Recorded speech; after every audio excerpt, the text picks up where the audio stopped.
नमस्कार दोस्तों, आपका हमारे YouTube चैनल धार्मिक कथाएं और कहानियां में स्वागत है। आज मैं आपको रविवार सूर्य देव की व्रत कथा सुनाऊंगी। अगर आपको यह कथा अच्छी लगी तो आप वीडियो को लाइक, सब्सक्राइब और शेयर ज़रूर कीजिएगा। आइए सुनते हैं रविवार व्रत कथा। प्राचीन काल में एक बुढ़िया रहती थी। वह नियमित रूप से रविवार का व्रत करती। रविवार के दिन सूर्य उदय से पहले उठकर बुढ़िया स्नान आदि से निवृत्त होकर आंगन को गोबर से लीपकर स्वच्छ करती। उसके बाद सूर्य भगवान की पूजा करते हुए रविवार का व्रत कथा सुनकर सूर्य भगवान का भोग लगाकर दिन में एक समय भोजन करती। सूर्य भगवान की अनुकंपा से बुढ़िया को किसी भी प्रकार की चिंता व कष्ट नहीं था। धीरे धीरे उसका घर धन्य धान से भर गया। उस बुढ़िया को सुखी होते देख उसकी पड़ोसन उससे बुरी तरह जलने लगी। बुढ़िया ने कोई गाय नहीं पाल रखी थी, अतः वह अपनी पड़ोसन के आंगन में बंधी गाय का गोबर लाती थी। पड़ोसन ने कुछ सोचकर अपनी गाय को घर के भीतर बांध दिया। रविवार को गोबर ना मिलने से बुढ़िया अपना आंगन नहीं लीप सकी। आंगन नहीं लीप सकने के कारण उस बुढ़िया ने सूर्य भगवान को भोग नहीं लगाया और उस दिन स्वयं भी भोजन नहीं किया। सूर्यास्त होने पर बुढ़िया भूखी प्यासी हो सो गई। रात्रि में सूर्य भगवान ने उसे स्वप्न में दर्शन दिए और व्रत ना करने तथा उन्हें भोग ना लगाने का कारण पूछा। बुढ़िया ने बहुत ही करुणा स्वर में पड़ोसन के द्वारा घर के अंदर गाय बांधने और गोबर ना मिल पाने की बात कही। सूर्य भगवान ने अपनी अनन्य भक्त बुढ़िया की परेशानी का कारण जानकर उसके सब दुख दूर करते हुए कहा, हे माता, तुम प्रत्येक रविवार को मेरी पूजा और व्रत करती हो। मैं तुमसे अति प्रसन्न हूँ और तुम्हें ऐसी गाय प्रदान करता हूँ जो तुम्हारे घर आंगन को धन्य धान से भर देगी। तुम्हारी सभी मनोकामनाएं पूर्ण होगी। रविवार का व्रत करने वालों की मैं सभी इच्छाएं पूरी करता हूँ। मेरा व्रत करने व कथा सुनने से बाज स्त्रियों को पुत्र की प्राप्ति होती है। स्वप्न में उस बुढ़िया को ऐसा वरदान देकर सूर्य भगवान अंतर्ध्यान हो गए। प्रातःकाल सूर्य उदय से पूर्व उस बुढ़िया की आंख खुली तो वह अपने घर के आंगन में सुंदर गाय और बछड़ी को देखकर हैरान हो गई। गाय को आंगन में बांधकर उसने जल्दी से उसे चारा खिलाया। पड़ोसन ने उस बुढ़िया के आंगन में बंधी सुंदर गाय और बछड़ी को देखा तो वह उससे और अधिक जलने लगी। तभी गाय ने सोने का गोबर किया। गोबर को देखते ही पड़ोसन की आंखें फट गई। पड़ोसन ने उस बुढ़िया को आसपास ना पाकर तुरंत उस गोबर को उठाया और अपने घर ले गई और अपनी गाय के गोबर को वहां रख आई। सोने के गोबर से पड़ोसन कुछ ही दिनों में धनवान हो गई। गाय प्रतिदिन सूर्य उदय से पूर्व सोने का गोबर किया करती थी और बुढ़िया के उठने से पहले पड़ोसन उस गोबर को उठा ले जाती थी। बहुत दिनों तक बुढ़िया को सोने के गोबर के बारे में कुछ पता ही नहीं चला। बुढ़िया पहले की तरह हर रविवार को भगवान सूर्य देव का व्रत करती रही और कथा सुनती रही। लेकिन सूर्य भगवान को जब पड़ोसन की चालाकी का पता चला तो उन्होंने तेज आंधी चलाई। आंधी का प्रकोप देखकर बुढ़िया ने गाय को घर के भीतर बांध दिया। सुबह उठकर बुढ़िया ने सोने का गोबर देखा। उसे बहुत आश्चर्य हुआ। उस दिन के बाद बुढ़िया गाय को घर के भीतर बांधने लगी। सोने के गोबर से बुढ़िया कुछ ही दिन में बहुत धनी हो गई। उस बुढ़िया के धनी होने से पड़ोसन बुरी तरह जल भुनकर राख हो गई और उसने अपने पति को समझा बुझाकर उस नगर के राजा के पास भेज दिया। राजा को जब बुढ़िया के पास सोने के गोबर देने वाली गाय के बारे में पता चला तो उसने अपने सैनिक भेजकर बुढ़िया की गाय लाने का आदेश दिया। सैनिक उस बुढ़िया के घर पहुंचे। उस समय बुढ़िया सूर्य देव को भोग लगाकर स्वयं भोजन ग्रहण करने वाली थी।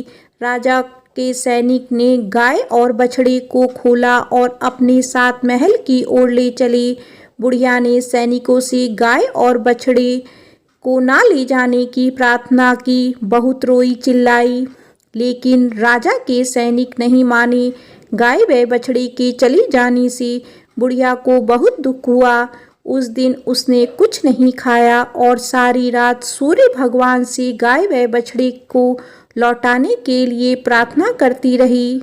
सुंदर गाय को देखकर राजा बहुत खुश हुआ। सुबह जब राजा ने सोने का गोबर देखा तो उसके आश्चर्य का ठिकाना ना रहा। उधर सूर्य भगवान को भूखी प्यासी बुढ़िया को इस तरह प्रार्थना करते देख उस पर बहुत करुणा आई। उसी रात सूर्य भगवान ने राजा को स्वप्न में कहा, राजन, बुढ़िया की गाय और बछड़ा तुरंत लौटा दो, नहीं तो तुम पर विपत्तियां का पहाड़ टूट पड़ेगा, तुम्हारा महल नष्ट हो जाएगा। सूर्य भगवान के स्वप्न से बुरी तरह भयभीत राजा ने प्रातः उठते ही गाय और बछड़ा बुढ़िया को लौटा दिया। राजा ने बहुत सा धन देकर बुढ़िया से अपनी गलती के लिए क्षमा मांगी। राजा ने पड़ोसन और उसके पति को उसकी इस दुष्टता के लिए दंड दिया। फिर राजा ने पूरे राज्य में घोषणा करवाई कि सभी स्त्री पुरुष रविवार का व्रत किया करें। रविवार का व्रत करने से सभी लोगों के घर धन्य धान्य से भर जाएंगे। चारों ओर खुशियां छा गई। सभी लोगों के शारीरिक कष्ट दूर हो गए। राज्य में सभी स्त्री पुरुष सुखी जीवन यापन करने लगे। बोलो सूर्य भगवान की जय। आइए सुनते हैं भगवान सूर्य नारायण की कथा। एक ब्राह्मण था, वह सूरज भगवान का भक्त था।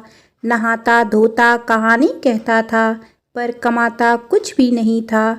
ब्राह्मण घर में रहता तो ब्राह्मणी बार बार कमाने के लिए परेशान करती। बाहर कहीं जाता तो अड़ोसी पड़ोसी भी उसे निकम्मा कहकर अपमानित करते। अतः एक दिन वह नहा धोकर अपने पूजन की सामग्री लेकर वह जंगल में चला गया। वहाँ एक सूखे पीपल का पेड़ के नीचे बैठकर पूजा पाठ करी और सूरज भगवान की कथा कही। वहाँ पीपल के पास एक सूखा सा तालाब भी था। उसमें थोड़ा सा ही पानी था। उसी पानी से लोटा भरकर सूर्य भगवान को जल चढ़ाया। पूजा का जल बहकर पीपल और सूखे तालाब में भी गया। जल के जाते ही सूखा पीपल हरा भरा तथा सूखा तालाब साफ पानी से भर गया। उस जल में सूर्य भगवान दिखाई देने लगे और कहने लगे, ब्राह्मण, मांग तू क्या मांगता है। ब्राह्मण ने सुना तो वो घबरा गया। सोचने लगता है पीपल में कोई भूत रहता है। रोज जब वह पूजा करता तभी आवाज आती। सुन सुनकर वह चिंता के कारण दुबला होने लगा। ब्राह्मणी कभी कभी ब्राह्मण से मिलने जंगल आती थी। उसने ब्राह्मण से पूछा, आप प्रतिदिन दुबले क्यों हुए जा रहे हैं। तब ब्राह्मण ने सारा हाल बताया। तब ब्राह्मणी ने कहा कि आपके बाद ही आवाज़ आती है ना। मुझे तो लगता है कि सूर्य भगवान स्वयं आते हैं। इस बार जब आवाज़ आए तो तुम सब कुछ मांग लेना। ब्राह्मण ने बोला, कैसे मांगूं? ज़्यादा कुछ कहना होगा तो मैं भूल जाऊंगा। कोई ऐसी तरकीब बताओ जिससे कम शब्दों में ज़्यादा कुछ मिल जाए। ब्राह्मणी ने कहा, तुम इस प्रकार कहना, 9 खंडे महल के अंदर सोने के पालने में पड़पोते को दास दासियां द्वारा खिलाते अपनी आँखों से देखूं। इस प्रकार लंबी उम्र महल बेटे पोते पड़पोते और धन सब मिल जाए। क्योंकि जब धन होगा तभी तो सोने का पलंग, दास दासियां होंगे और आंखें घुटने ठीक होंगे। तभी तो पड़पोते को सोने के पालने में झूला झूला सकेंगे और देख सकेंगे। दूसरे दिन पूजा के बाद आवाज़ आई तो ब्राह्मण ने वैसा ही कहा जैसा ब्राह्मणी ने समझाया था। सूरज भगवान ने कहा, दिखने में तो भोला भाला लगता है, पर एक ही बार में सब मांग लिया। सूरज भगवान ने कहा, जा तेरी इच्छा पूरी होगी। ब्राह्मण जंगल से घर आया तो देखा कि उसकी टूटी हुई झोपड़ी की जगह एक नौखंडा महल खड़ा है। दास दासी आ जा रहे थे। ब्राह्मण ने उनसे कहा, यहाँ मेरी झोपड़ी और बूढ़ी ब्राह्मणी थी, कहाँ गई? उस समय महल की खिड़की से एक सुंदर औरत गहनों और सुंदर कपड़ों से सजी हुई बाहर आई और ब्राह्मण से बोली, आ जाओ, ये अपना ही घर है। सूरज भगवान ने तुम्हारी मनोकामना पूर्ण कर दी है। ब्राह्मण ने कहा, हम इतने धन का क्या करेंगे? ब्राह्मणी ने कहा, धन से क्या नहीं होता, दान पुण्य यज्ञ होम करेंगे। फिर ब्राह्मण ने वैसा ही किया। अब सब राजा की जगह ब्राह्मण का गुणगान करने लगे। राजा ने यह सब सुनकर ब्राह्मण को बुलाया और पूछा, कल तक तो आपको खाना भी नहीं मिलता था, आज ये धन कहाँ से आ गया? कहाँ से चोरी डाका डाला? ब्राह्मण ने कहा कि यह सब तो सूर्य भगवान की कृपा है और सारी कहानी राजा को बता दी। राजा ने कहा, मेरे पुत्र नहीं है तो मुझे क्या करना चाहिए? ब्राह्मण ने राजा को सूर्य भगवान की पूजा की विधि बताई। राजा ने वैसा ही किया जो उसके पुत्र हो गया। सब लोग सूर्य भगवान की जय जय बोलने लगे। हे सूर्य भगवान, जैसा ब्राह्मण और राजा की मनोकामना पूर्ण की, वैसी सबकी करना। कहानी कहने वाले की, कहानी सुनने वालों की, सबकी मनोकामना पूर्ण करना। बोलो सूर्य भगवान की जय। आइए सुनते हैं सूरज भगवान की रोट के व्रत वाली कहानी। किसी गांव में एक माँ और उसकी बेटी दोनों सूरज जी की व्रत किया करती थी। एक बार सूरज जी के व्रत वाले दिन माँ ने बेटी से कहा, मैं पानी लेने जा रही हूँ, तू 2 रोट बना कर रख लेना।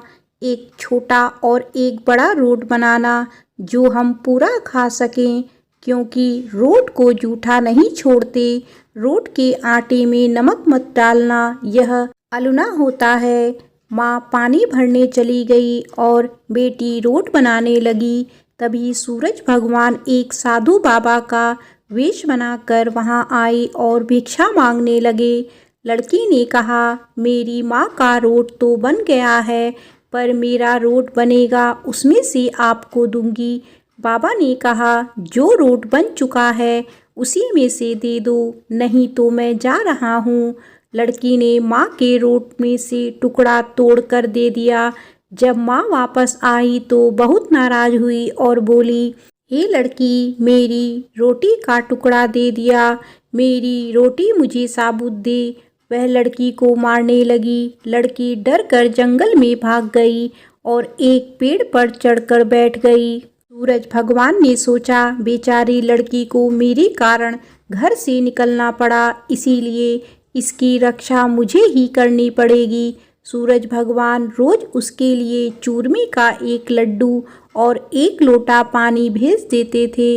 लड़की मज़े से खा पी लेती थी और बैठी रहती थी। एक दिन एक राजा शिकार करते हुए उधर से निकले। थकान मिटाने के लिए उसी पेड़ के नीचे आराम करने रुके। राजा ने अपने सेवकों से कहा, प्यास से जान निकली जा रही है, चुल्लू भर पानी मिल जाता तो प्राण बच जाते।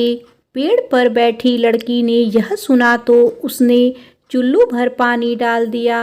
राजा ने पानी पी लिया।